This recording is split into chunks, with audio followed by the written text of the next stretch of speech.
Support for this podcast comes from Frito-Lay and the 2023 Snack Bracket Championship. The Frito-Lay Snack Challenge is underway, and fans are voting on their favorite snacks to crown champion. We're talking about prime-time matchups between the best 64 snacks in the land. Will Ruffles Ridges reign supreme? Can Doritos defend their dynasty? Or will Smart Food use their smarts for a surprise upset? Only you can decide. Get in on all the action for a chance to win up to $1,000 or a year's worth of snacks. Let your snacks be heard. Just go to fritolaysnacket.sbnation.com to vote and enter for a chance to win. No purchase necessary. Sweepstakes ends April 3rd, 2023. Void where prohibited. Year's worth of snacks awarded in the form of 52 coupons, each good for one bag of chips. See official rules at fritolaysnacket.sbnation.com.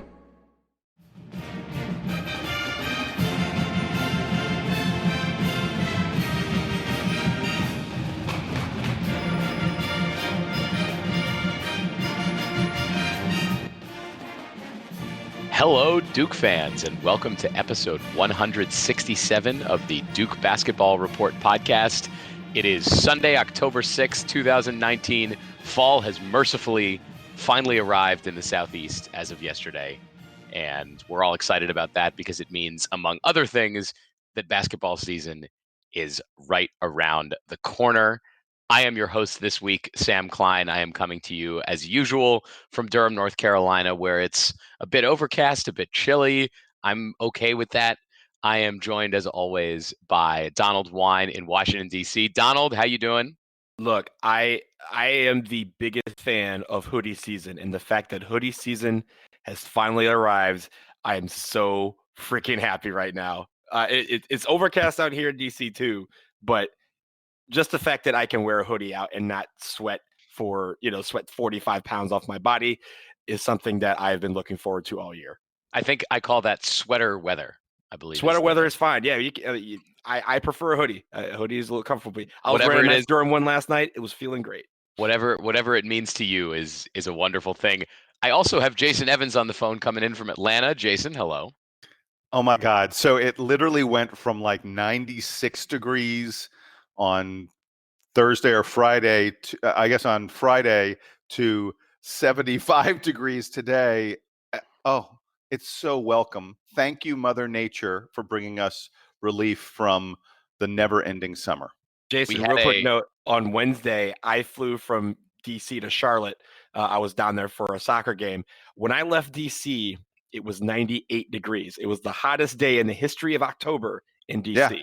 Flew down to Charlotte, where it was 99 degrees. Also the hottest day in the history of October for that city. The next day, 99 degrees, another October record. I can't tell you how happy I am that it's like something that is below 80. Hey, welcome to the Global Warming Podcast. I'm a scientist.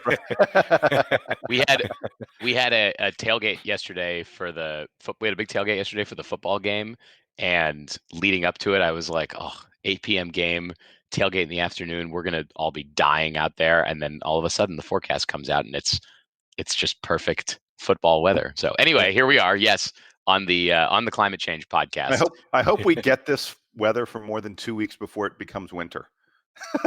I'll take winter too.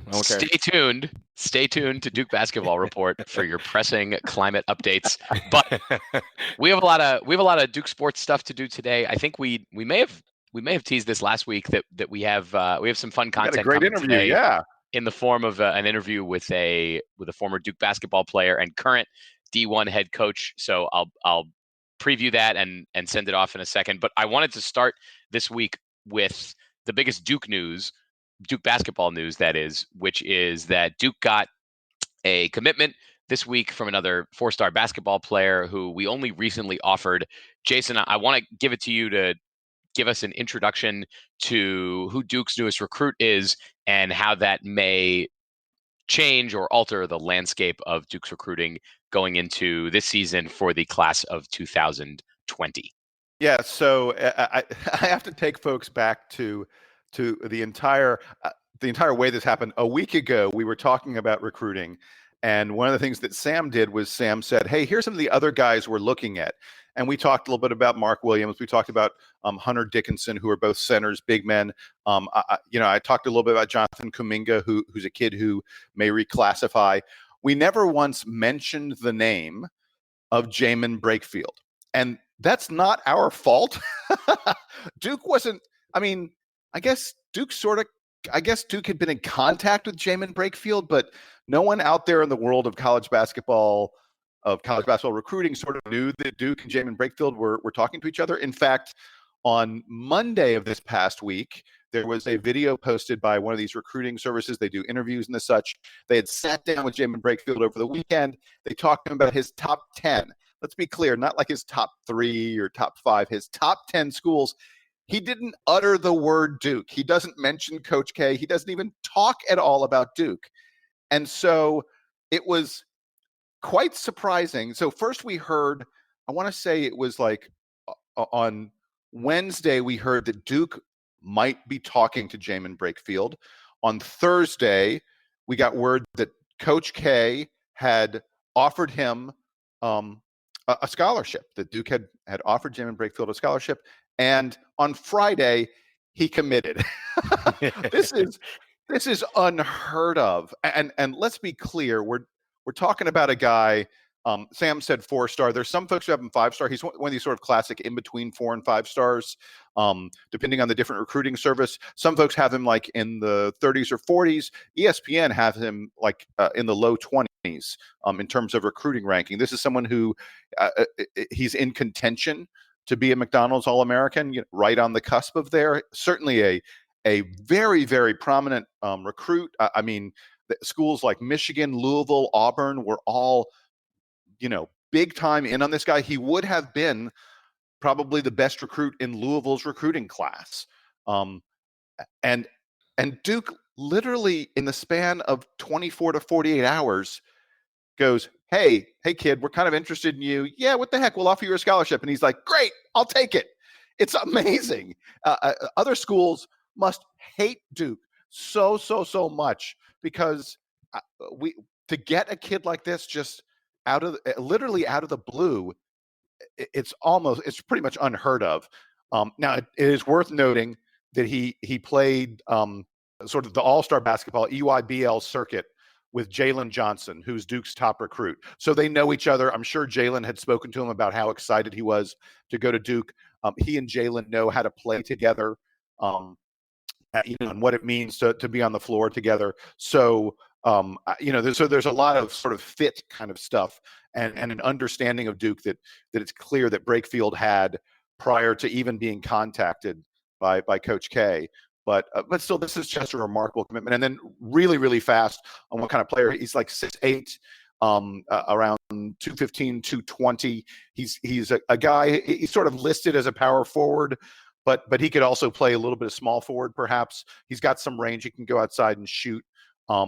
Going to be, an athletic player on the inside, a great recruit to get. Probably not a one and done kind of player, but that's looks like Duke's getting a lot of those guys this year. Guys who are sort of not quite one and done, but could be impact recruits over several years, which is exciting and a lot of fun. It's almost weird that it seems like Duke has focused more, or at least has gotten the most attention this year from those guys who are more in the lower 5-star, high 4-star range, like what you were talking about, Jason, in that a big part of Duke's recruiting the last few years has been getting the one and done guys and then sort of supplementing them with those not lower players, but they're lower than the very top guys. This year, it seems like they're getting commitments from all over the place and sort of building the program the way that I think fans would expect and hope it to be, with some of the shorter term guys and some of the longer term guys. But it's interesting as the conversation keeps going towards when's Coach K going to retire. Maybe the one and done thing is a reaction to Duke having to sort of recruit in the short term because other coaches are telling their players that you don't know how long Coach K is going to be around for. And then we get guys like Brakefield who are probably going to be here for 2 or 3 years before they leave. I don't know. It seems like a sort of an interesting change in either philosophy or just the truth of the matter as far as Duke's recruiting goes. Donald, did you have anything to add on the recruiting front here? Yeah. So when I first heard this recruit, I think I told you guys about it in my mind, I basically equated this to being the part in Trading Places where Billy Ray and Lewis go to the stock market, and they're just sitting there, and they're Duke, and they're just sitting there, and everyone else around them is buying and selling, buying and selling, and all of a sudden they just go, buy. And that was it. And then everyone's like, buy, just take it. So like that's how quick this. Jason, you did a great job of kind of highlighting how quick this was. Really quick, did you guys see? Someone posted on Twitter. Did you see what, Jason? Yeah, sorry, I said that kind of weirdly. I was thinking. Look, I appreciate on the Twitter. As somebody who spent a lot of time on stage, I appreciate the pronunciation, but you don't have to do that here. No, I was trying to think about the TV show that it was based on, that it was a clip from. It was a clip from Grey's Anatomy. So I was thinking about Grey's Anatomy and I couldn't say Twitter, but anyway, Twitter. Sorry. Yes, I'm the old man who doesn't know Facebook. No, did you guys see the Grey's Anatomy clip? Is this the one with Jesse Williams at the wedding? Yes. I saw that this morning. Yeah. I have not seen this. I have not seen Grey's Anatomy, but I saw the clip this morning. That was funny. My God. So I haven't seen. I watched Grey's Anatomy for a couple of years. I haven't watched it in 7-10 years. Anyway, there was a clip from a scene of Grey's Anatomy where one woman is about to get married, and one of the doctors is in the audience, and they secretly love each other, and he ends up standing up, and she leaves the wedding with him, and they run off together. And someone put like captions over it to indicate like the bride to be is the top 40 recruit, and the doctor is Duke. It is really fun. I'll post it in the thread. It is very, very funny because it's so much the way Duke just swoops in and gets these recruits. If you're and again, we're talking about top tier. We're talking about Louisville and Michigan. I mean, absolute top tier Power 5 schools where they say, come here and we will be competing for national titles. And they've spent months and months and months. I can't imagine. It'd be so awful to be a fan of one of those schools. Hey, this dude, he's going to be a huge part of our recruiting class. Oh, wait, Duke just made him their 6th recruit for the year. Yeah. It's crazy. It's crazy. Well, circle back to it. Like we now have the number 1 recruiting class in the country. A lot of people are saying that this was one of those surprise things. They're like, oh, if Brakefield's coming. And he wasn't, I mean, like you said, Duke wasn't even on his radar 2 days before he committed. And now, like you guys said last week, we have, 4 more guys that we're kind of targeting. This could be a really huge class. And like you guys have said, one that's balanced. You have a couple of guys that are going to be possible one and dones. You have a couple of guys that you probably think will stay 3 to 4 years or even 2 to 3 years. I think that balance is going to be, I like this balance that we're looking at right now of going towards a guy that, like Jalen Johnson, who, is in the top 5-10 in most draft boards. And then you have guys closer to the middle of that ESPN 100 that you're going to have around for a couple years and maybe can develop into a star as a sophomore or even junior or senior. So I really like this. And honestly, if we're just going to keep plucking kids from just by swooping and saying bye or just grab them, I'm gonna like what this next couple months has in store. Is going to be kind of interesting. Well, so I was going to say that the interesting part here is that the roster only has so many spaces, so we'll have to sort of watch how various guys on this team. It seems like Duke's got surefire one and done in Vernon Carey. The rest of the freshmen, who are all very talented, and Matthew Hurt and Cassius Stanley and Wendell Moore, all could be one and done depending on how this season goes. So I think you'll see a little bit of that sort of squishiness in the roster as the season goes on. If any of those guys are playing well enough to leave, then we might be able to get more commitments. But if it seems like we also have seniors for the first time in a long time. So right, and we have a couple of those that are going off the books. That's exactly what I was just going to talk about. One of the interesting things that we're seeing from this current class is this is a class that's sort of going to replace what happened over a couple of years where we didn't get a lot of guys who stuck around for more than one season, and as a result, we need to restock the middle third, if you want to call it that, the middle to bottom third of the roster. Look, right now, the fact that a few years ago we got Jack White and Javin DeLaurier, and they have been, significant players for, last year and this year, is a really important. Alex O'Connell is another one. Jordan Goldwire, guys that stick around all 4 years and maybe don't play a ton as a freshman, start to get in games a little bit as a sophomore, and then as juniors and seniors become key players on your team that you then fill the one and dones in around. The past 2 years, we haven't really had many of those. I mean, Trey Jones, but, is staying 2 years. Probably. I mean, I don't think anyone expects Trey to stay more than this coming season. We're lucky to have him back. So we don't really have anybody like that. So here's a class that's going to fill in those spots. And I expect we're going to see at least 2, probably 3 guys from this class, maybe even 4, stick around. Certainly 2, probably 3 or 4 years, which is a good thing for Duke. You want that mix. That's where things work out best, I think.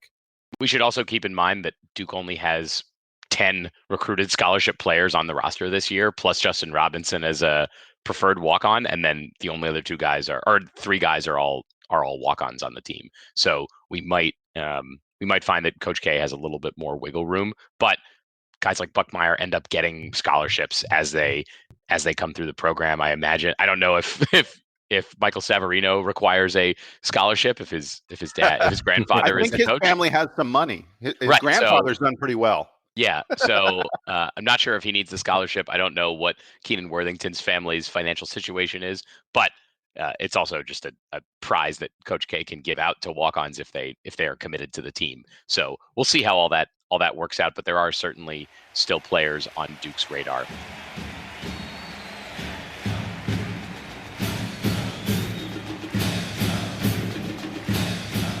Today's episode is, as always, sponsored by the fine gentlemen of Byrd Campbell, PA, the law firm with offices in Texas and Florida.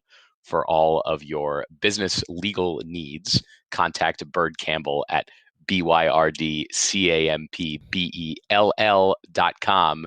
That's birdcampbell.com. Byrd Campbell means business. Sorry to Byrd Campbell for forgetting that in the introduction, but we got there.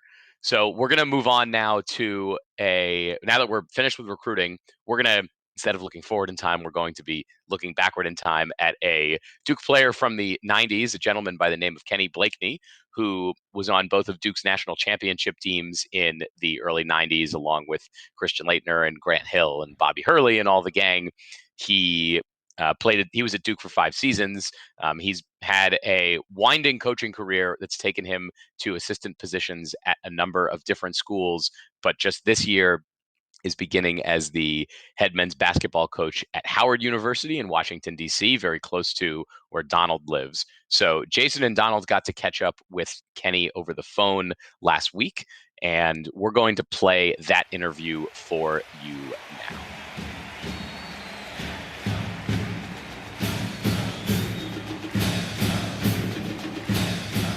We are joined now by a 2-time Dukie national champion. He was a member of the 1991 and 92 national championship teams. He was a member of the 1994 team that came within a couple fingernails of winning yet another national title. A legendary Dukie, Kenny Blakeney. Kenny, thanks so much for joining us here on the DBR podcast. Well, I really appreciate you guys having me. Thank you so much.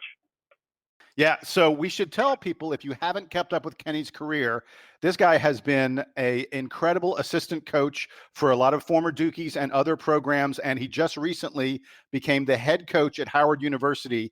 I'm going to let Donald take over for a little bit. Kenny, he's going to talk to you a bit about your coaching career and what you're doing right now. It's so exciting. It's really great to have another member of the Coach K coaching tree at the top of a program. Donald, take it away. Thank you. And Kenny, welcome to the DBR podcast. Listen, I want to start off by just your career to this point. You have been I wouldn't say a journeyman, but you have really been all over the place and really built up your profile as an assistant coach. Just listing James Madison, LaSalle, Delaware, Seton Hall, Marshall, Harvard, and Columbia. And you also served under other Duke alum, or at least the coaching tree alum, in Mike Brey and Tommy Amaker. So what did you learn in your time as an assistant coach that you're ready to take into your first head coaching job at Howard? I I think it's great. My first job at JMU was actually with another Duke alum, Charles Lefty Dreisell, and my first day on the job with Lefty was the day before our first game against Bowling Green. Lefty had an assistant coach take an assistant job at the University of Miami at the U, and with a late search and a couple calls around, he ended up giving me a call.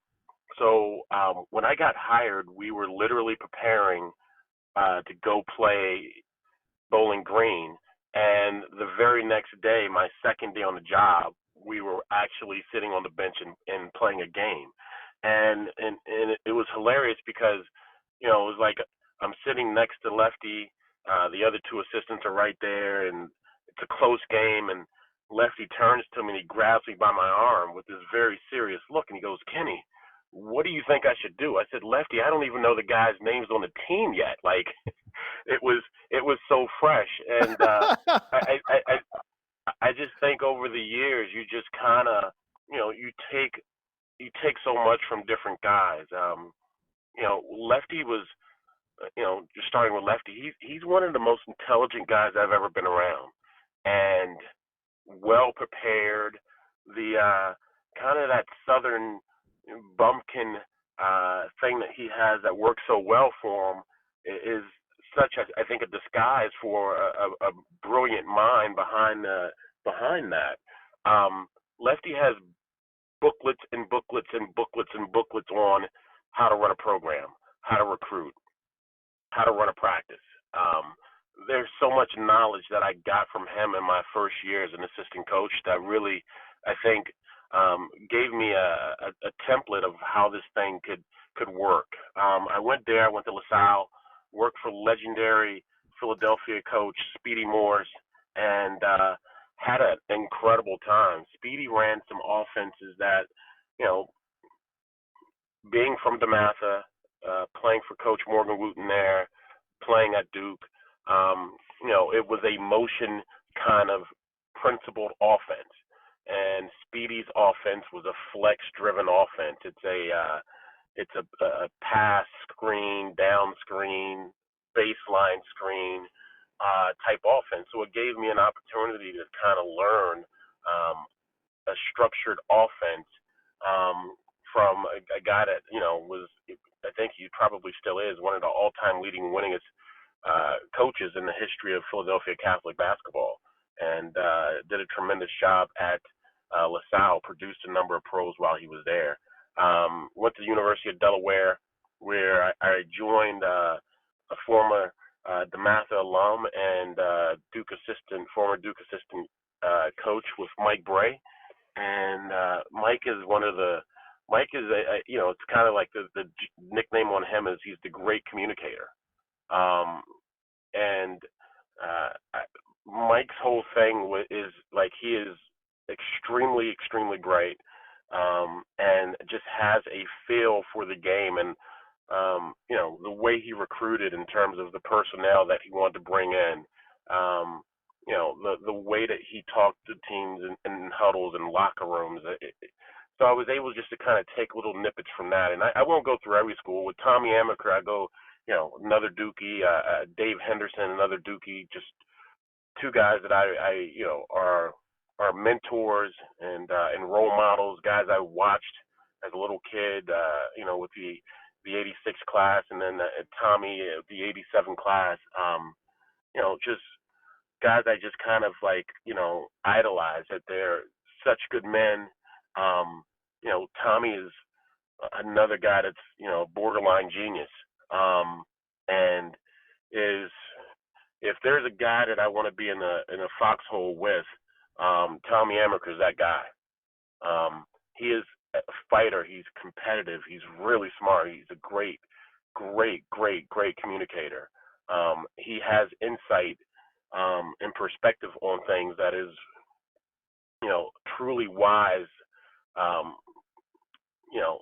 It's just the guy is just he's a special, special human, and Dave is such a brilliant basketball guy.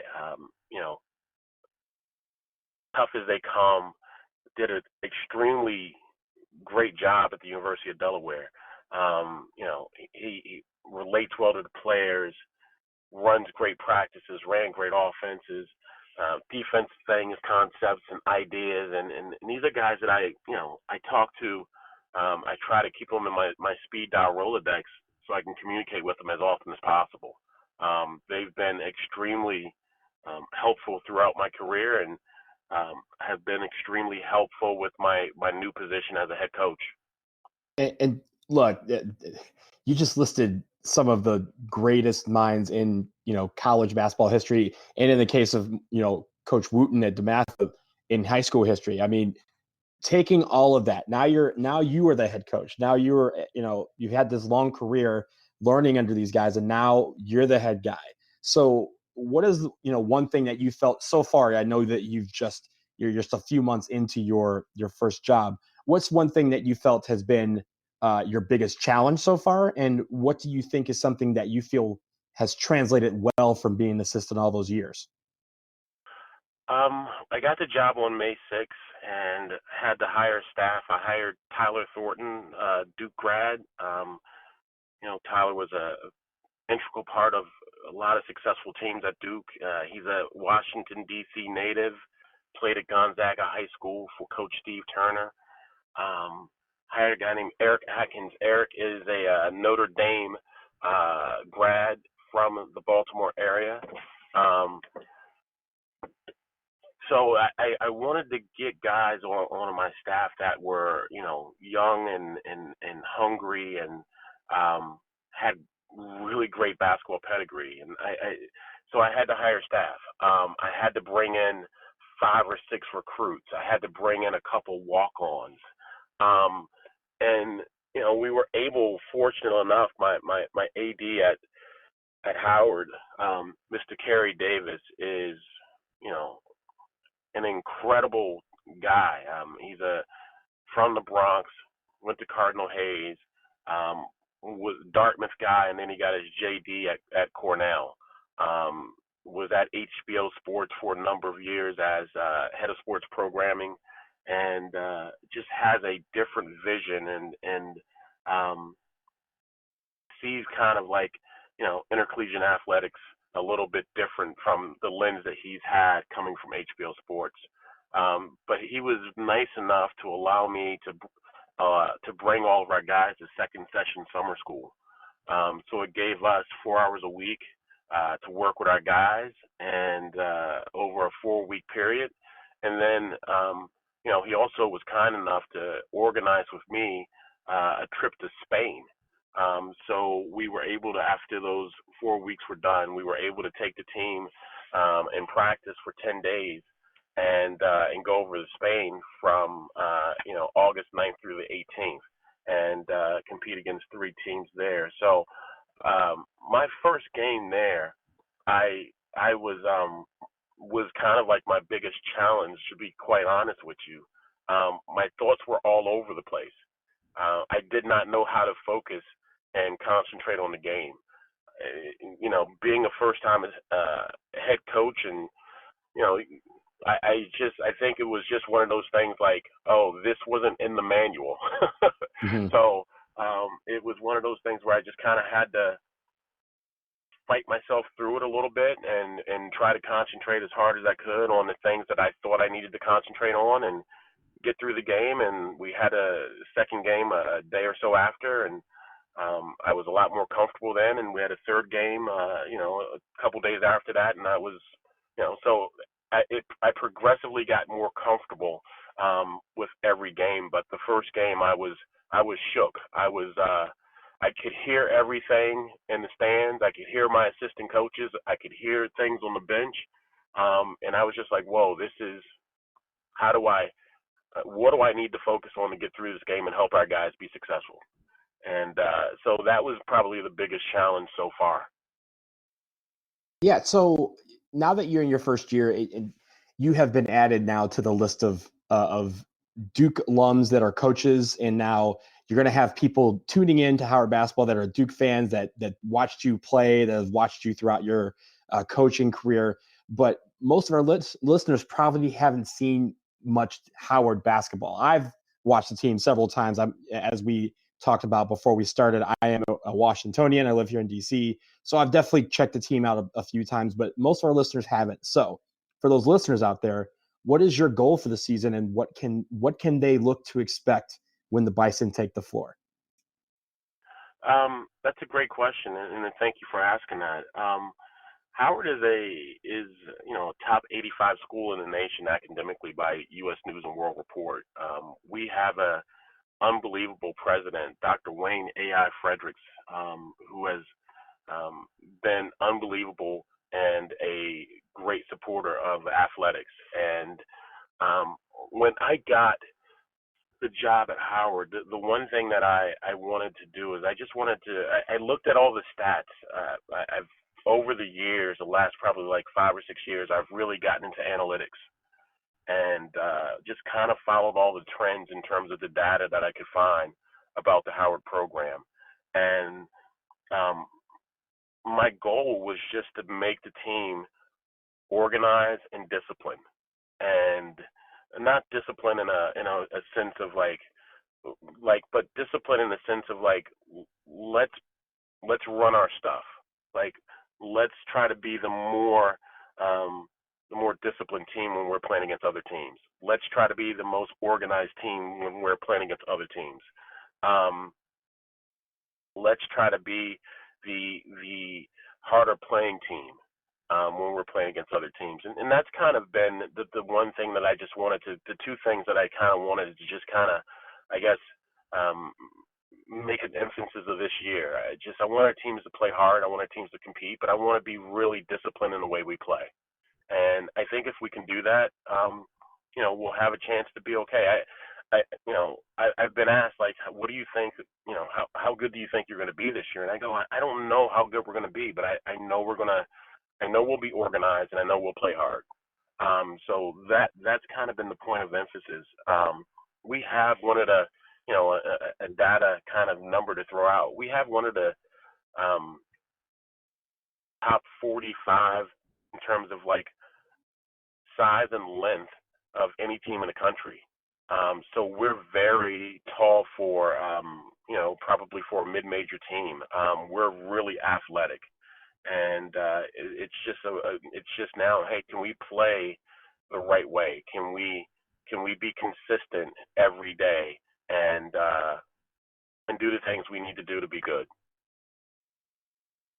One more question from me before Jason jumps in here.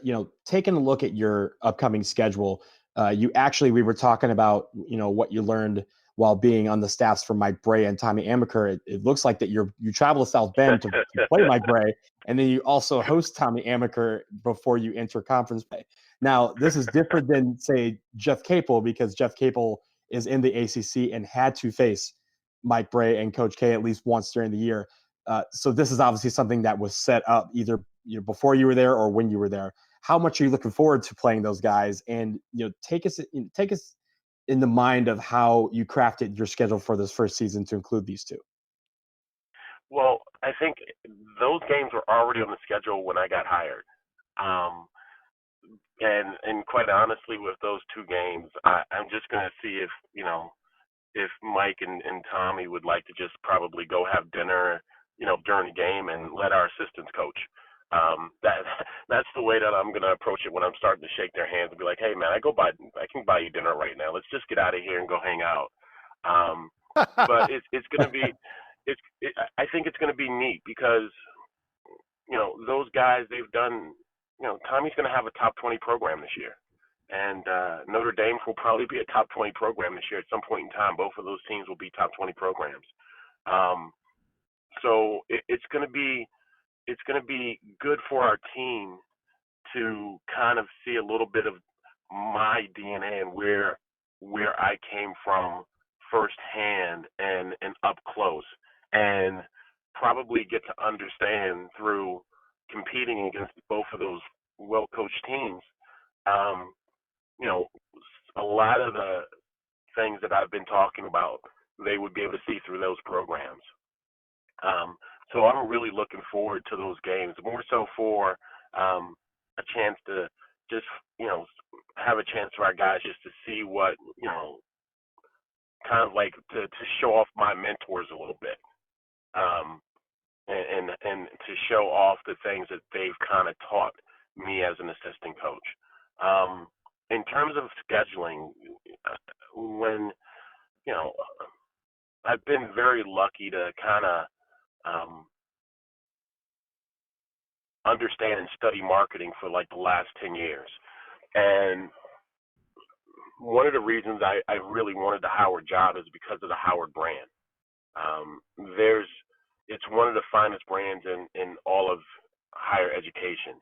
And, when I'm thinking about scheduling in the future and the conversations and the teams that I would like to play, I'd like to play teams that have great brands and value education. So I'd love to play, a Duke. I'd love to play a Virginia. I'd love to play a Vanderbilt. I'd love to play a Stanford. I'd love to play a UCLA, a Northwestern. I want our brand to be, next to those incredible academic and athletic brands. And that's how I'm approaching, scheduling for the years to come. Well, Coach, I appreciate your time, and I'm going to turn it over to Jason. He is going to probably talk a little bit more basketball, but also we're going to talk about your Duke career. So, Jason, take it away.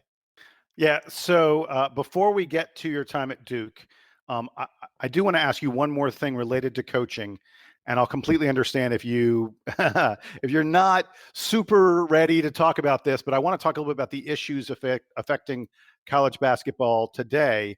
I mean, we just saw Kansas get a notice of allegations connected to the Adidas scandal, where, allegedly they were paying players, that Bill Self was involved. Arizona supposedly has been involved in this, a number of top programs.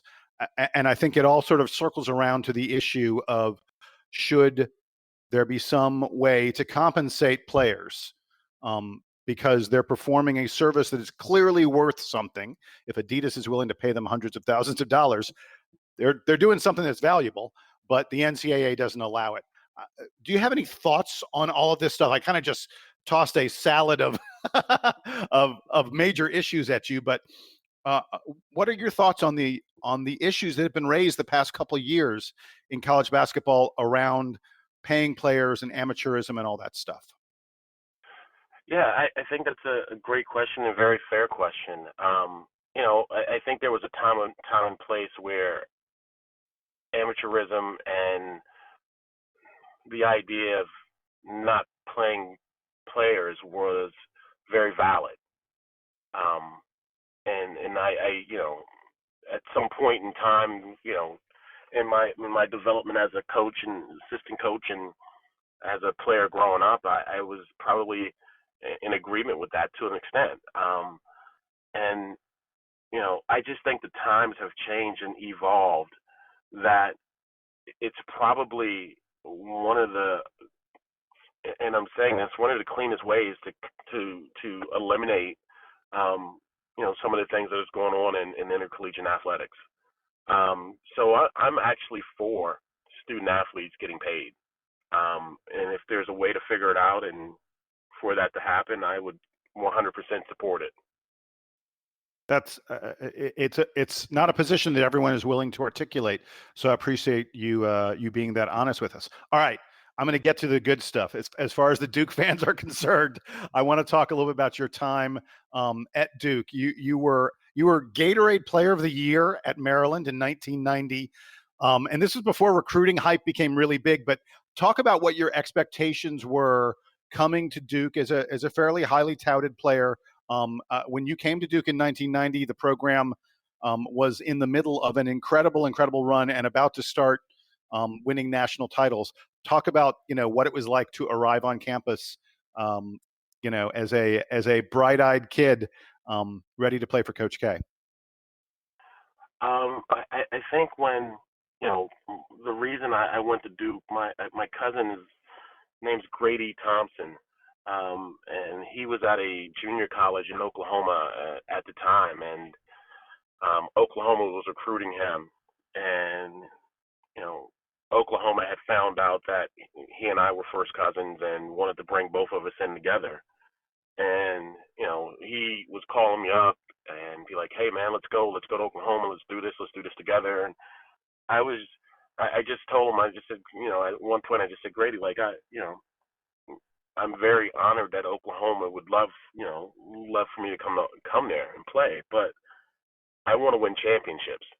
And that was my attitude, and that was my reason to go and play for Coach K and win championships. You I was did. very lucky. we were very I joke around all the time, and I tell people that I'm a little bit like Forrest Gump. I just happened to be in the right place at the right time with a lot of stuff. And I got to ask, are you wearing your championship rings right now? I'm not wearing them right now. I don't even wear my wedding band, so I'm not a big fan of rings, unfortunately, or jewelry that much. But they're in a safe place, and I treasure them with all of my heart, and I love showing them, to family and friends, and sharing those beautiful kind of mementos with those guys. But it was awesome. Brian Davis, when I came on my visit, and Brian and I had known each other from Washington D.C. We played on the same AAU team. I grew up with Grant Hill from the age we were probably around 12 or 13, and Grant and I had always talked about it, and he was a huge reason for me coming to Duke. And Brian told me on a visit, he goes, it'd be a shame if you don't come to Duke and we win a national championship. And that's always resonated with me. And that was one of the big things, like one of those aha kind of moments where I really feel like, it was a thought that kind of always just stayed in my head, like, they've gone to, I think at that point, 5 out of 7 or 6 out of 8 kind of like Final Fours, and done a great job getting there every year, which is really, really incredibly hard to do, and being very consistent. And I think at that point, everyone kind of knew it was coming, but, it's like, well, when are we going to get over the hurdle? When are we going to get over the hurdle? And, freshman year, we get, Kansas in the semifinal game, and we get UNLV in the final game, or excuse me, we get UNLV in the semifinal game and Kansas in the final game. Just an incredible ride to go from high school right into your freshman year, and you win a national championship. So really actually, special, you just hit on what I wanted to ask you next, which was, what's your fondest memory? What is the thing that sticks with you the most about your time at Duke? Fondest memory. There's so many memories. There's a lot. I think, just takeaways is just the relationships that you're able to build with your teammates and coaches and the Duke community. Those are some of the most fondest memories. I mean, there's the basketball. It was every game, every practice was living a dream. Okay, really wait. Then I'm gonna lock you down then on one of them. You were on the bench. You're on the bench when Grant Hill throws the pass to Christian Laettner. Christian takes a dribble, turns around, and hits the shot to beat Kentucky in 1992. Talk to me about, I think we've heard the legend that when the guys came over, we're down by a point, less than 3 seconds left, and everyone comes over, and Coach K immediately says, we're going to win. But take me through the emotions of those moments. Well, I think it goes back to the Wake Forest game earlier that year at Wake Forest. We tried to run the same play, and Grant was the inbounder. Coach K had drawn it up, just as he did against Kentucky. Yeah, and Grant's pass like hooked a little bit. It like carried Christian too close to the sideline. It was a huge slider. It was like a curveball. I remember it. I remember it well. Yeah. Yeah. So we had tried to run that play previously and wasn't successful. And I think when, that game is one of the most epic games in the history of college basketball. It was probably one of the most well-played games. It was back and forth. There were, probably over 25 lead changes. You have some incredible, talented players that are, some of the biggest stars in the history of college basketball on that court. And to kind of be a part of it, and you're seeing just big play after big play after big play after big play. When Coach K was in the huddle in the timeout, and he, talked about, we're going to win this game. Like, you're like, you goddamn right we're going to win this game. Because you've been in a such kind of like a back and forth battle that it's only right to win the game. Like, as a competitor, you want to win the game. You want to complete Hell yeah. You've kind of right. So it was like, let's go win this game, and the guys executed it just as Coach drew it up, and it was one of the that is a fantasy island type moment. You couldn't draw it up any better. It couldn't happen and been scripted any better. But that's probably, that's got to be one of the top 2 or 3 games in the history of college basketball. Oh, don't hedge it. It's the top. It's number 1. Hey, let me ask about practice, because Christian Laettner is somewhat legendary for, I'll say it, for being a hard ass. You got any Christian Laettner? What was it like practicing with that guy? I love Late. I absolutely love Late. We are still cool to this day. We still talk, and his competitiveness, his drive, his intensity, and then the dude was really good and talented. Coach K would have practices and have us revved up where practices were harder than games. We would go at each other for 2 hours every day, and it was kind of the iron sharpening iron kind of theory a little bit, and it was awesome. You had Bobby Hurley, Christian Laettner, Thomas Hill, Grant Hill, Brian Davis, Marty Clark. I mean, you can just go on. Crawford Palmer, Hey, who are you guarding? Down the list of guys. Who did you when you guys went blue against white? Who'd you guard? I could be guarding, Hurley. I could be guarding Grant Hill. I could be guarding Brian Davis. I could be guarding Thomas Hill. The way we played, we were all interchangeable a little bit. So you were in a battle physically and mentally every single second you were out there. Hey, who was the toughest of them to play against? Who was the guy that you'd like look up and go, oh man, am I going against Hurley today? Or the guys were so unique. You would look at Bob, and you would be like, oh, this little kid, and the next thing he's so quick and athletic that he's Bayou. A guy like Thomas Hill, that was, he had rockets in his ass. Like he just, the kid just could jump, like explosive and compact and strong and tough.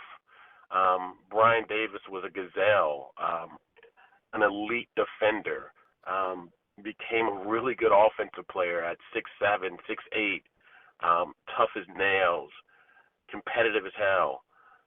You got Grant Hill at 6'8", 6'9", that could play, the point as well as any point guard in America.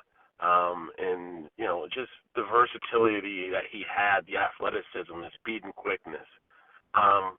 It was just so different. It was like, pick your poison a little bit with those guys, because everyone had a different kind of skill set and then the athleticism on top of that, or the toughness or the strength, just made it truly, truly unique. And it was, the great thing is that everybody, when you put all those pieces to the puzzle, they actually connected and made a really, really great dynamic team. So, one of the other things I was looking back a little bit at the years you were at Duke and who we played, and I realized, you got to play against Shaquille O'Neal, Tim Duncan, Rasheed Wallace, Jerry Stackhouse, Chris Webber, Jalen Rose, Jamal Mashburn, Glenn Big Dog Robinson, Jason Kidd. I mean, that's a lot of Hall of Famers, not just pro, but college Hall of Famers as well. Let me put you on the spot and ask you, like, who is the guy?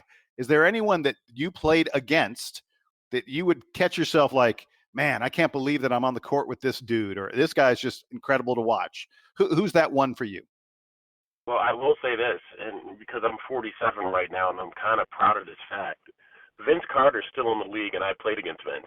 So, oh wow, there's one guy in the league that's still in the league that I competed against in college, which is pretty cool to see, and I'm so happy for him. He signed another deal, and he'll be. I'm an Atlanta Hawks fan.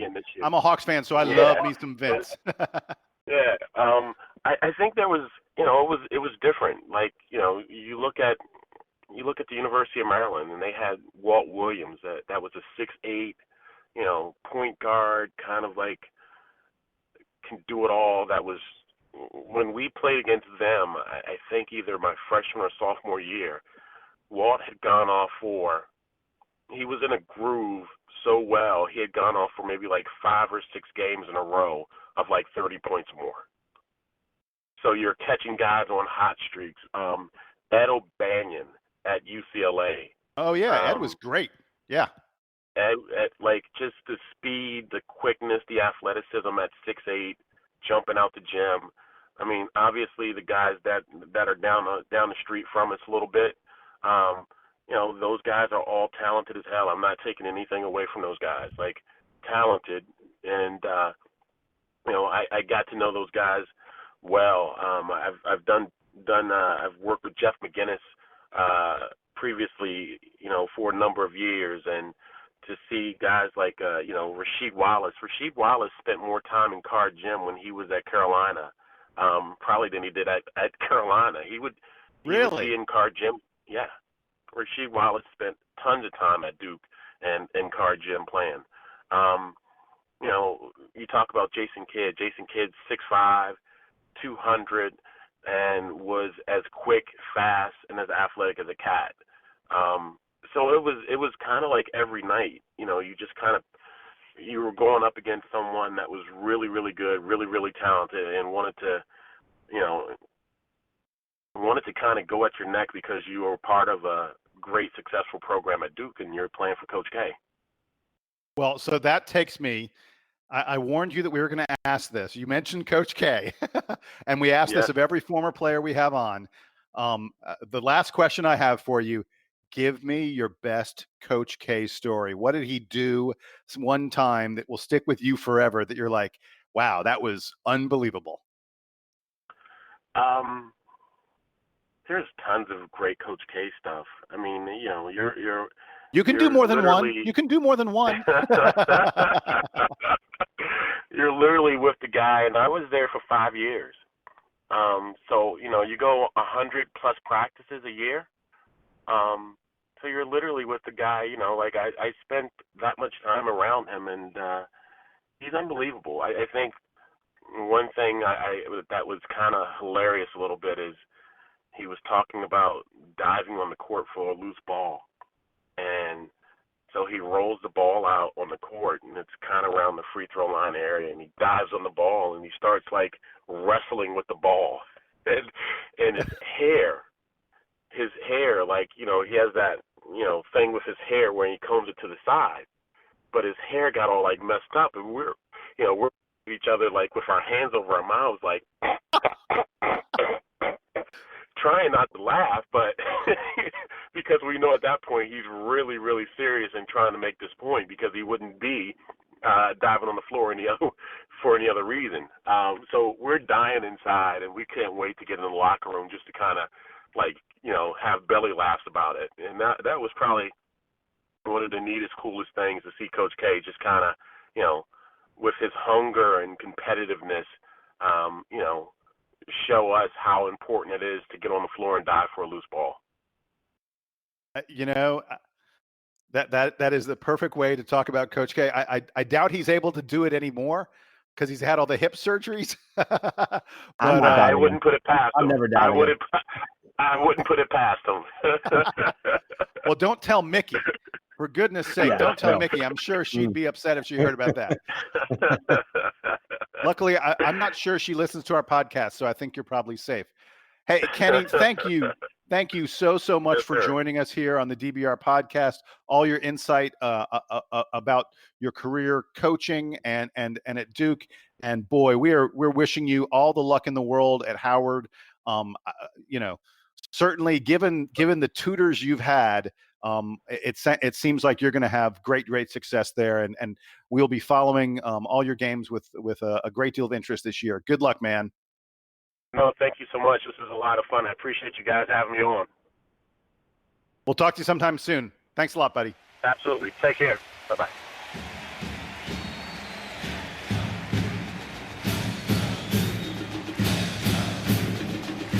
So I just want to tell folks how the interview with Kenny Blakeney happened because it's kind of amusing.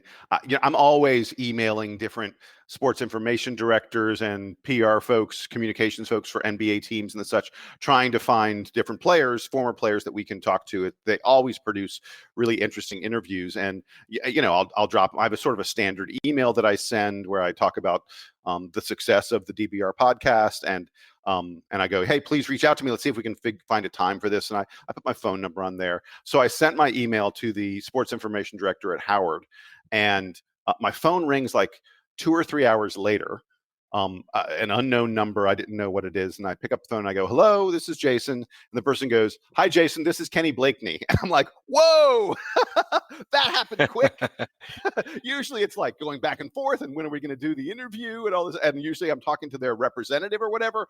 Kenny said to me over the phone, he's like, yeah, I'm so excited to do this. I obviously, love reconnecting with Duke fans.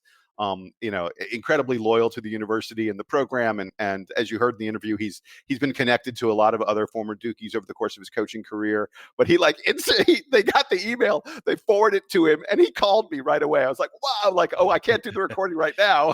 Let me get Donald on the line. We got, we worked it out for the next day, but it was just really great. That's never happened to me, that I sort of emailed someone and then the Duke player called me right away. So thanks, Kenny. Does that mean, Donald, that Kenny's going to be showing up at all the Duke DC events this year?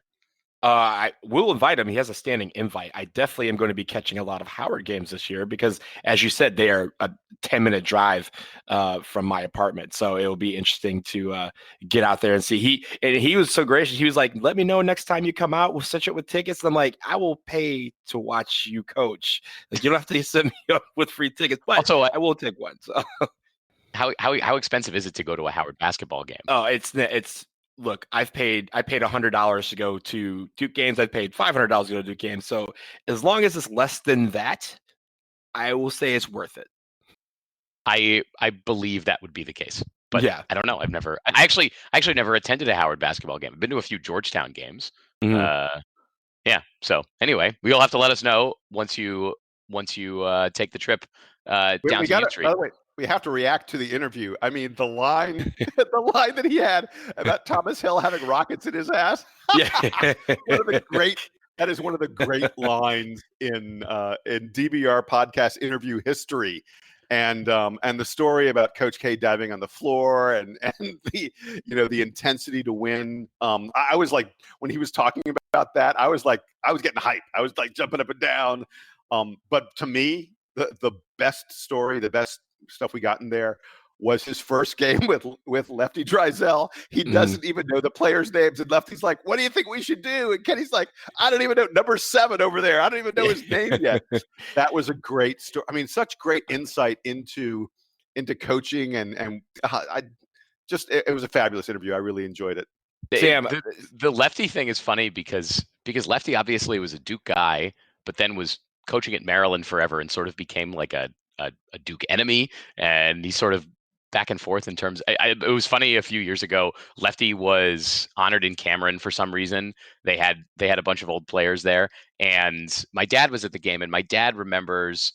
My father went to Duke. He graduated in the 70s, and remembers people booing Lefty Dreisell as a coach at Maryland, and he was like, "Man, it's so funny to see Duke students like politely cheer," because none of the like kids who are younger than me don't remember. I don't remember Lefty Dreisell at all. I don't know. I have no emotional. Really? Yeah, I have no emotional connection with him. Oh man, I mean, a legend. A true legend. I vividly remember games. Well, remember he was born in Gary Williams was probably coaching when you. Yeah, I remember. I only remember Gary Williams as the coach at Maryland. So no. I don't remember Lefty at Maryland at all. And so students who are younger than I am won't remember Lefty. And so all the Duke students are like, "All right, old Duke players, like we'll clap for them, whatever." My dad was like, it was so weird because I remember like hating Lefty Dreisell and like Duke students giving him all kinds of crap. But anyway, it's funny how that stuff sort of comes in and out. I really enjoyed, Jason, you asking him directly about the whole situation with paying the players and all that stuff. And we're going to get into that, I think, in a minute here, talking about the new law out of the state of California that came out last week about compensating players for their name and likeness. But it was interesting to hear from him. It's not like Howard students are going to be the ones making all the dough from endorsement deals and the such, but that's not to say that they won't. It's not to say that there won't be promotional things of some kind going on in DC for Howard basketball players. As Kenny said, Howard's a big brand and a big name, and people want to be associated with the school. So that stuff will touch him not as much as it touches Coach K and Roy Williams and John Calipari, but it will, and it'll affect most D1 basketball players in some way or another. So it was neat to get his honest take on that, in addition to all the fun stories that we're always going to get. So I really liked that. Donald, what did you have from the Kenny interview? So a couple of things. The first thing that struck me, I asked him a question about he had talked about how he came up coaching with Tommy Amaker and Mike Brey, and those two guys happened to be on his schedule for this year. And I asked if that was something that he set up, and he said no, that actually was a coincidence that we're playing those two teams in the first year. And it's interesting because some teams will come in and they'll have a coach saying, "Hey, I want to play these type of teams to get my team ready," and then there's some that have some sentimental value, and usually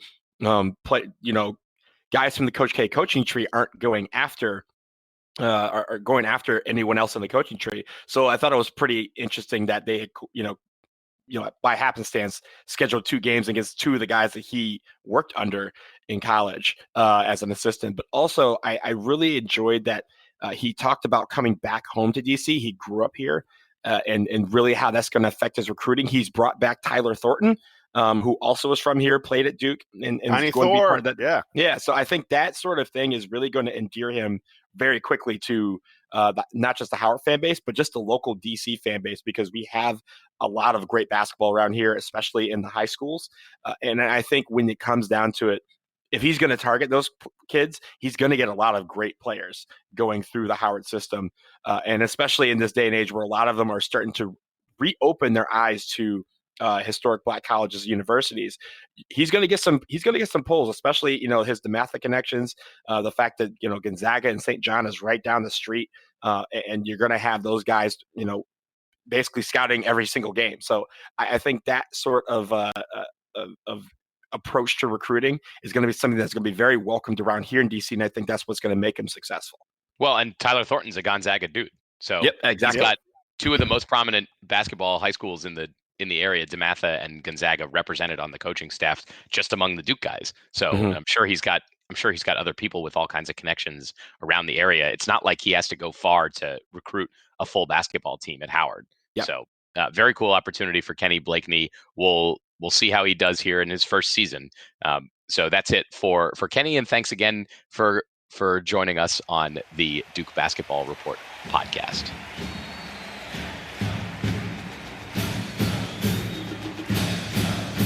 This episode of the DBR Podcast is brought to you by the fine gentlemen of Byrd Campbell, PA.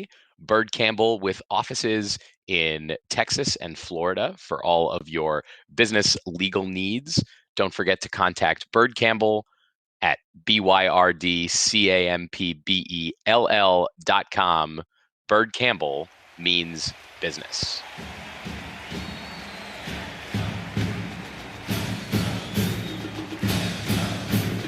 So guys, we're going to transition now. We previewed it a bit when we were talking about Kenny Blakeney, but I wanted to get into a bit of a discussion about the law that California Governor Gavin Newsom signed in last week about paying the college basketball players. There's been a lot of press around it, but I wanted to get our takes. So Donald, why don't you summarize sort of what the thing says and what the reaction has been so far? Yeah, so I'll start off with if you guys have been reading about it, you've heard it being referred to as the California Pay the Players Law. And as an attorney here, I'm going to tell you that is a bit of a misnomer because it's not about paying the players directly. This is about allowing them to sign endorsement deals and profit off of their likeness, something that the NCAA has not allowed players to do in the past. But the other thing that's kind of interesting is when the news of this came out, obviously there's been a big push from a lot of NBA players in California, like LeBron James and Draymond Green have been two of the guys most vocal about this. But I think what needs to be understood, it can't be understated, is that this new law does not take effect immediately. This new law does not go into effect until year 2023, and it's not necessarily meant to get players to go to California and make money off of their likeness immediately. It's about pressuring the NCAA to change its rules before this law takes effect. Obviously, this is the start of a long game battle that California has decided to be on the front lines for. And it's something where, what is the NCAA going to do? Are they going to change? Are they going to adapt? Are other states going to pass similar laws? I think that is the next step right here. A lot of states are considering similar laws where it allows players to sign endorsement deals, not necessarily get paid by the schools. And I think that's a very big distinction here because I think those are two different animals that are being lumped into the same kind of conversation. But I will say this, there was one Onion article that came out last week that I honestly thought was a reaction by the NCAA because this is how much of a circus the NCAA is at times. And that article, just the headline said, new NCAA rule forces athletes to remove all facial features to prevent them from profiting off of their likeness. There's something that obviously, when I first saw it, I was like, yeah, the NCAA would do something like that. But this is really, it goes to the whole heat of this is a long game back and forth. The California has fired the first shot. The NCAA is probably going to respond. Other states will probably chime in, but it's about pressuring the NCAA to allow players in all sports, not just the revenue generating sports, but all sports to be able to profit off of their likeness and still be able to play college sports. So that's kind of the summary, guys. Jason, I'll go to you. What did you expect? What did you think about this law? And does reading the fine print kind of change your mind on how this is going to affect anything? First of all, I want to praise California for taking an important legislative step. I think there's so many of us out here who believe the players should have some way of getting some compensation.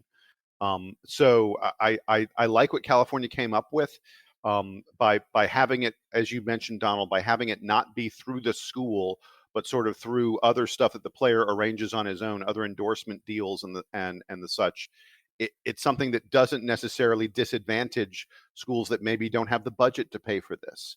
And by the way, it's worth noting, California's governor, Gavin Newsom, was a college player. He played sports in college, and he's sort of keenly aware of this issue. There are other states that have looked at things very similar. South Carolina has a law that's going to be very similar to. They're calling this the Fair Play Law. South Carolina is seriously considering something that's almost identical to the California law. New York has something that would be very similar, but would also say that 15% of any ticket sales by a university So 15% of basketball or football, maybe women's, the revenue sports, 15% of ticket sales must go in a fund to be given to the players who play those sports, which is another interesting rule.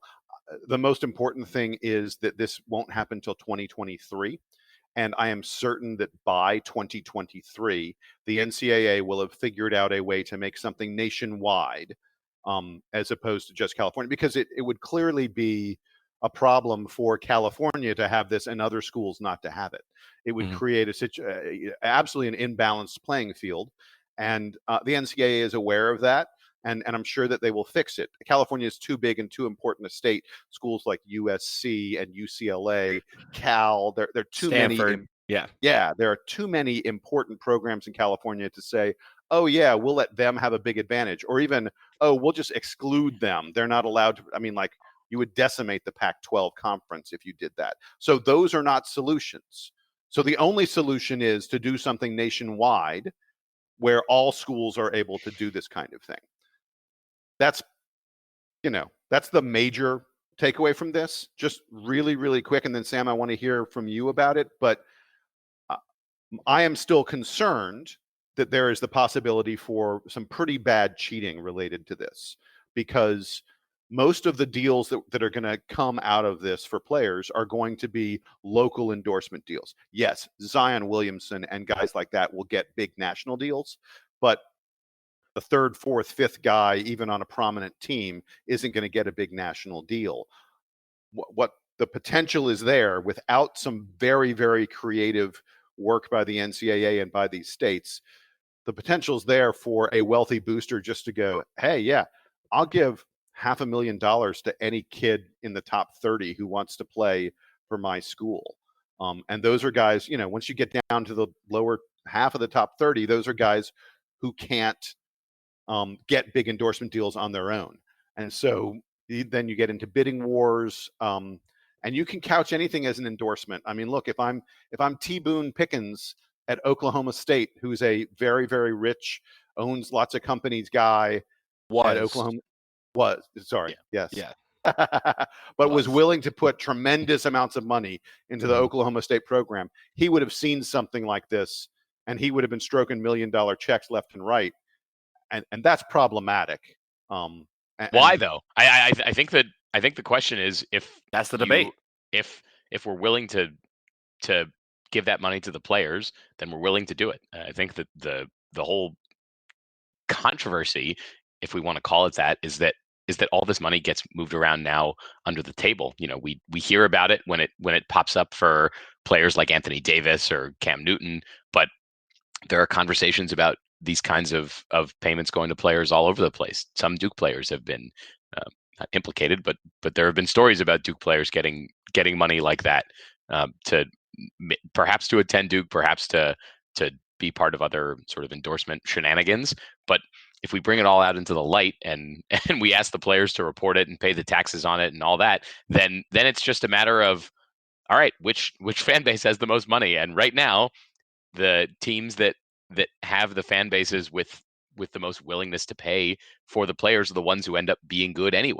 Duke is able to make more money from endorsements and ticket sales than most other programs in basketball. So they're able to have the best facilities and have the best whatever. All these SEC programs that have the prominent football teams have the big alumni donor networks or fan donor networks that are able to build the best facilities for the players. The pushback you're seeing is from the folks in the system who currently make the most money from it, realizing that they aren't necessarily as valuable as their salaries might indicate. And so now money that previously would be going to coaches and athletic directors and maybe some staff within the athletic departments is now going to end up being endorsement money that goes directly to the players. And that's where a lot of the pushback comes from. So it'll be interesting to see how folks at the NCAA and at some of these prominent programs react to this, because they're the ones being most directly affected by the money not being theirs anymore, but by it being the players, right, Donald? Yeah, and honestly, if you're thinking about it, regular students get to do this too. And, it's something where if it's level and playing field for things that NCAA athletes weren't able to do in the past, then I think that's the step we're going to. There's obviously going to be a debate about, what checks can be signed, where things can come from. Because I mean, look, where money comes from is going to be another part of this process. It could be, anything. Could it be anything from used car dealerships to, I don't know, the film industry or the, mature adult film industry? Could they come in and offer money to players? Because honestly, there's going to be a point where the NCAA is going to say, okay, you can take money from over here, you can get endorsements over here, but not this over here. And oh my God. I mean, are you talking about players appearing in porn? I mean, Duke had a regular student that was doing it during the weekend. I'm very aware. aware. Yeah. But again, that was something that person was able to do because no one was checking it. The NCAA is not worried about it because they're a regular student. But all of a sudden, when the NCAA is like, this person can make me $1 billion, all of a sudden there are lines drawn. And I think that is what that's what these laws are intended to get the NCAA to figure out, is that sometimes you guys have to say, if you're going to make money off some of these players, then these players should be able to get the money from the revenue sources that they need, from the sources that they need to get it from, as long as it's out in the open. And I think the under the table stuff, if it brings all of that on top of the table, I think that is a big major step. I got a scenario for you guys, and I don't think this is that outrageous. There are super wealthy people associated with some schools. Duke, there are billionaires who graduate from Duke who are passionate and love Duke basketball. Zion Williamson is making about $8 million right now from the NBA, $8 million this season from his NBA contract. I guarantee you that if you said to the entire world of Duke fans, hey, if we can put together $10 million, we can get Zion to stay another season, it would happen. There is a strong possibility for this to spin in a huge way out of control. It's going to be really interesting. I don't know how the NCAA is going to govern all of it. I don't know that they need to govern all of it. I guess that's what Zion's worth. But boy, if you said, okay, number 1 draft pick in the NBA draft gets $8.5 million. All right, fan base, let's match that. Let's exceed that so the dude stays one more year. Well, but under this rule, he would already have that money being made while he's here. So really, it'd be like, okay, he would have signed his Nike contract. He would have signed his Nike contract the day the shoe blew out. Yeah, yeah, the day the shoe blew out, the Nike contract doubled. Yeah. So, I mean, he would have already if we're under this rule, he would be honestly, he would be making money off of endorsements. He'd be making money off of all his YouTube videos. Because remember, he was a huge, social media sensation. He can make money on Instagram off of ad placements. I mean, all these things are questions that the NCAA is going to have to answer. But what this law does is open up all those potential revenue streams, because some guys may make money, playing video games on Twitch, and some guys may make money appearing in Nike commercials. The revenue streams are endless, but the fact is that they're now available, at least starting in 2023 in the state of California.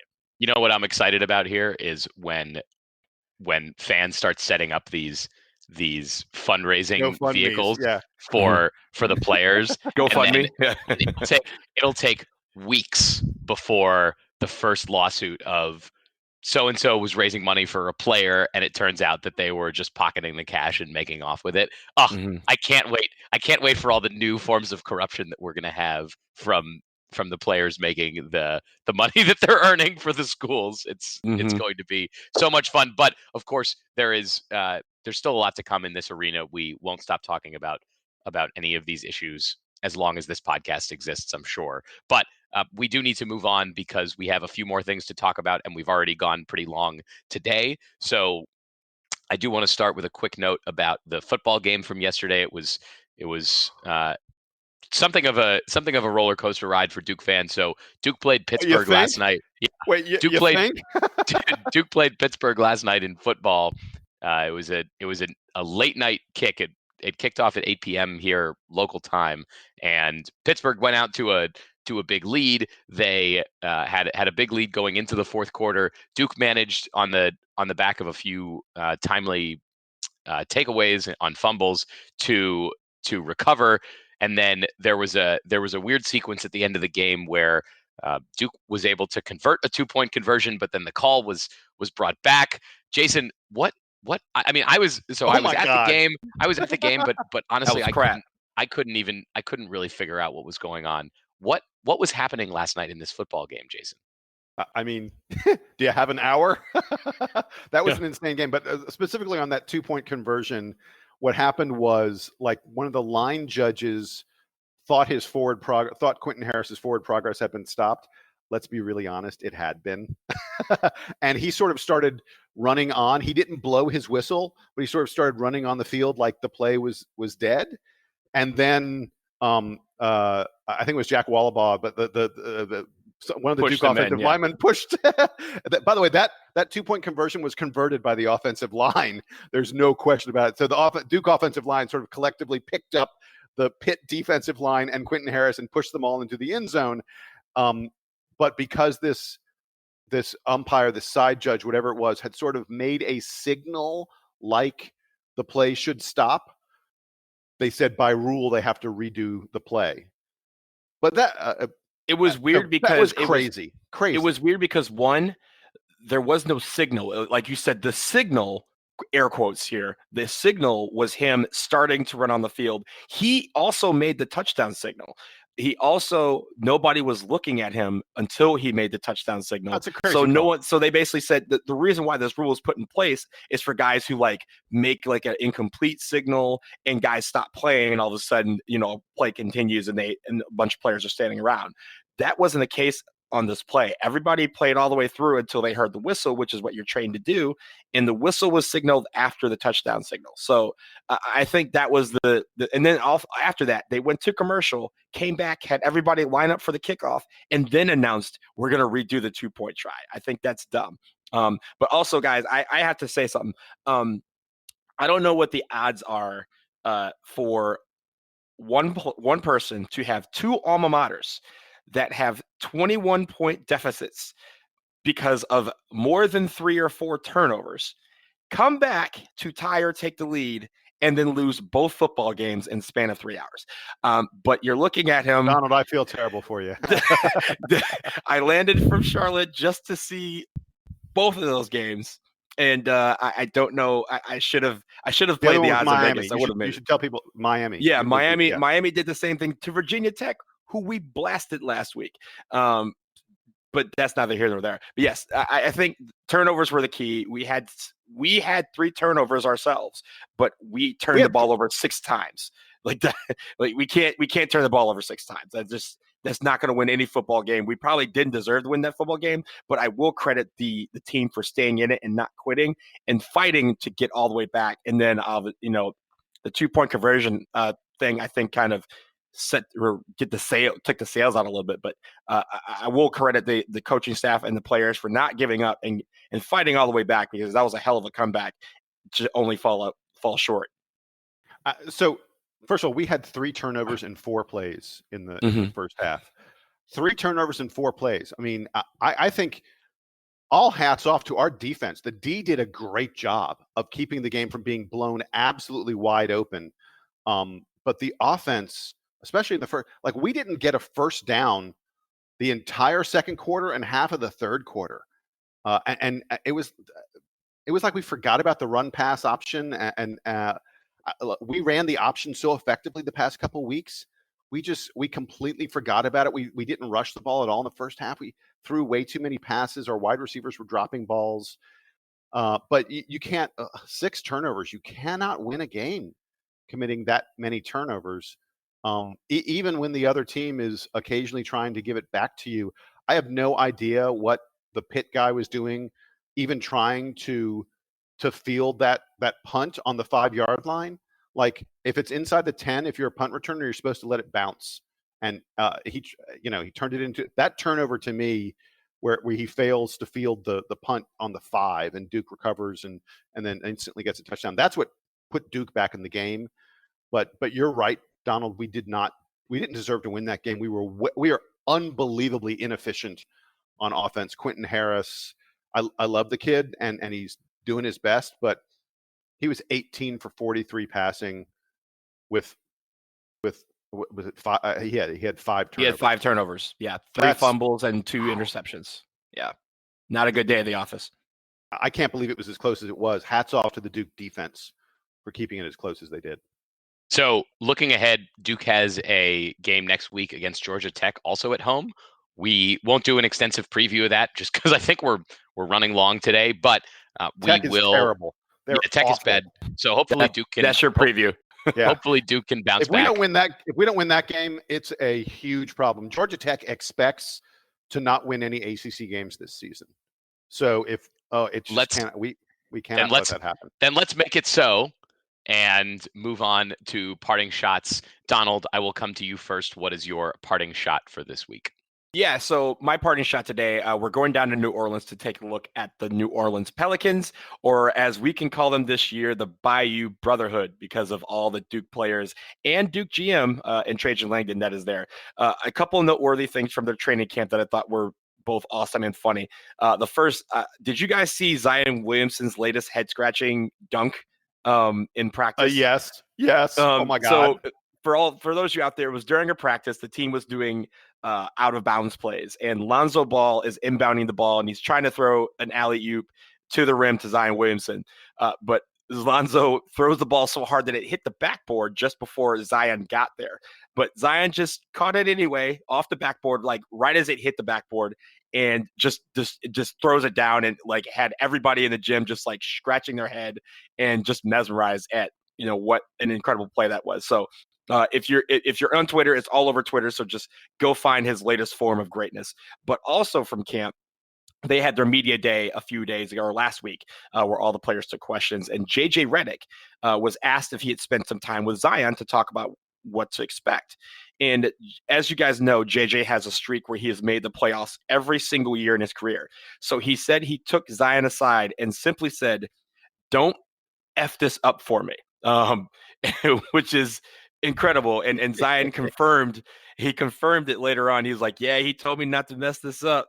He's got a little streak going, and I want to keep it going for him. So I like that, that all the Duke players have talked about the Brotherhood and how it's great to have guys that have, quote, been through their, situation. But also just the fact that these guys seem like a lot of fun, and they've been a lot of fun for us in Duke uniforms. And now they're going to be fun together for the Pelicans. So they might be everyone's second favorite team this year, or their favorite team, depending on where you live.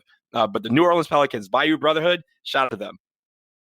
So really quick Pelicans story. I have Hawks season tickets with 5 other guys. We have this little ticket draft where we we pick which games we want. And look, it shouldn't be surprising. The Lakers game went first. The Clippers game went second. We only play the Western Conference teams once, so those teams tend to go pretty quickly. I was picking 6th and 11th in our draft. And I didn't take the Pelicans with the 6th pick. I thought I could get back to them at 11. They never got past number 8. It's amazing to me that a team that really, they're expected to maybe be a playoff team in the Western Conference. Like people in my draft took the Pelicans game before they took the Celtics, before they took the New Jersey Nets. I mean, before the Milwaukee Bucks were off the board. I mean, the Milwaukee Bucks are supposed to be the best team in the East. People were more interested in seeing the Pelicans than seeing Giannis Antetokounmpo. Did I get the name right? I think I did. No, I don't think so. Fuck it. You know who I'm talking about. Anyway, it's the hype and excitement around the Pelicans, and I love that I heard people call them the Bayou Blue Devils, but Bayou Blue Devils, Bayou Brotherhood is either way. I think that's going to be pretty cool. Jason, your parting shot. So, as I've mentioned many times on this podcast, I'm into gambling. I enjoy playing. I really love playing poker. I bet on sporting events, and I love playing poker. There is a scandal going on in the poker world right now with a guy named Mike Postle, Postle, Postle, I guess it is. And go ahead if you want. Go ahead and Google his name, Mike Postle cheating scandal. There's a really great story on The Ringer all about it. But the reason I want to talk about, so this is a guy who went and played in he would play in a televised poker game out of Sacramento, and because of the nature of the way they televise the games, the cards have little microchips in them that allow the TV audience to know what the cards are. The game is played on a tape delay, so presumably the players don't know. But this guy just cleaned up at this TV game for weeks and weeks and weeks. And eventually people said he was playing too perfectly. Like, he always folded when he had the worst hand, and he always knew when to bluff when players didn't have a good hand. And he was just making thousands and thousands of dollars. And it's now come out he's playing too perfectly. And so people think that he's cheating, that he's somehow tapped into the little microchips on the cards and the such. It's interesting to read about it. It's interesting to read about how people discover this about him. But the reason I brought it up is this. Mike Postel did the wrong thing when he cheated, and he never lost. And that's the mistake that he made. This guy never would have been caught. He would have continued to do this for a long, long time if he had merely been willing to occasionally bluff incorrectly. If he'd been willing to occasionally, fold the better hand. Doesn't have to be the big pots. If he just sometimes went ahead and assuming he knew everyone else's cards, that's what everyone's now assuming. If he had just not been so greedy and so interested in being perfect, he would have gotten away with this perhaps for years. But because he didn't know how to lose, he's now not going to be able to play anymore. So we don't know yet what how he's doing it. They haven't figured it out. This has all sort of been developing over the past several days. There are several things he does that sort of indicate that something weird is going on. First of all, the biggest of them is he only plays in this one game where there are the microchips in the cards. Like, he doesn't play any other poker games. And people are like, if he was this good, he says, I'm just reading the other players. They're like, why isn't he playing any other games? Like, anyone who's this good would just be out there playing nonstop. In fact, the article in The Ringer has a joke. It says he's been making $1,000 an hour playing poker. They said anyone else who was doing that well, who was pulling $1,000 an hour, would be sitting at a table for 12 to 18 hours a day, playing nonstop and wearing a diaper, because every time you take a bathroom break, you're costing yourself $250. The other thing is, like, there's some weird things. He wears a hat that has sort of a strange bulge in the hat. And the moment the game is over, he takes the hat off, puts it in his bag so no one can find it. He plays in a certain way. His cell phone, a lot of players put their cell phone on the table or in their pocket. It's always between his legs so that he can kind of look down and see what's on the cell phone.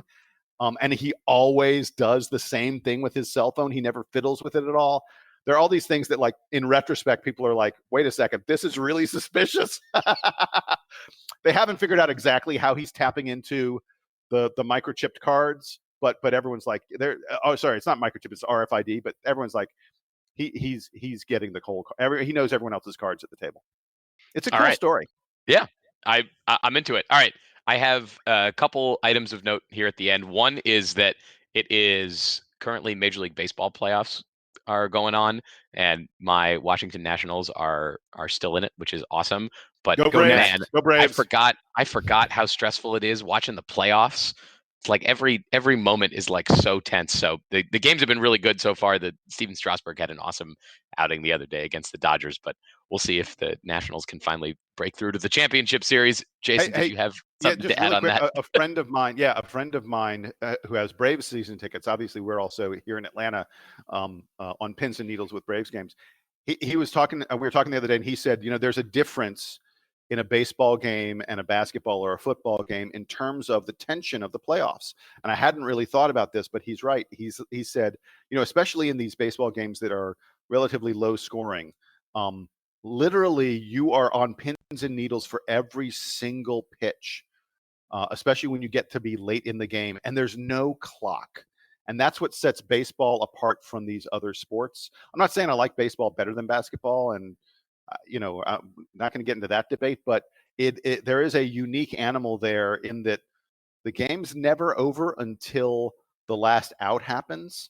And like in basketball, there are plenty of games. Hey, you're up 20 with 2 minutes left. Game's over. You could be up 6 in the 9th inning, and a baseball game is not over. And that's sort of unique about the sport. And it's cool. This time of year is really fun. And I'll finish with one other note from the world of sports news this week was that there was an announcement that Sports Illustrated changed ownership this week and laid off, I think, a good portion of their writing staff. It's been Sports Illustrated over 50%. Sports Illustrated's gone through a lot of changes the last few years. I know that it's a magazine that I grew up reading. I'm sure that both of you have been subscribers at different points in your lives, but it's sort of an interesting inflection point in the history of sports media that SI is making these huge changes and is going to look really different going forward. I don't know exactly what the commentary is, but just to note that it's happening and that I'm sorry to see that Sports Illustrated has changed so much that it's not a publication that that I need to be subscribed to anymore the way that it was sort of when I was a kid. So that's all I had to say about that. Donald, did you have anything to add on Sports Illustrated? I was going to say it was over 50% of the staff that had been laid off from SI. Very unexpected, and one of those is a writer, Paul Lucas, who worked at ESPN for a long time. He actually just got laid off from ESPN, and 6 weeks ago started at SI. You know him as the guy from who operates the Uniwatch blog, which is one of my favorite blogs out there. So the fact that someone like him, who is in a market that people love, and he is the guy doing it, for him to get laid off from SI 6 weeks into a situation that I thought was pretty successful for them, that just kind of tells you where print journalism is going these days, and it's not in a really good direction. But hopefully a lot of these guys, a lot of great writers were laid off this past week, and hopefully they can all land on their feet somewhere because they all have stories to write that touch all of us. So hopefully that is not the end for a lot of these people, but just the next chapter. Media is changing. Yeah, it really is. Yeah. With that, Jason, thank you for the succinct summary. We will get out of here on that note. This has been episode 167 of the Duke Basketball Report podcast. Sorry it was so long. For don't worry, basketball season will be here before you know it. For Jason Evans, for Donald Wine, I am Sam Klein. We will talk to you again pretty soon because Countdown to Craziness is coming up. But in the meantime, Duke Band, take us home.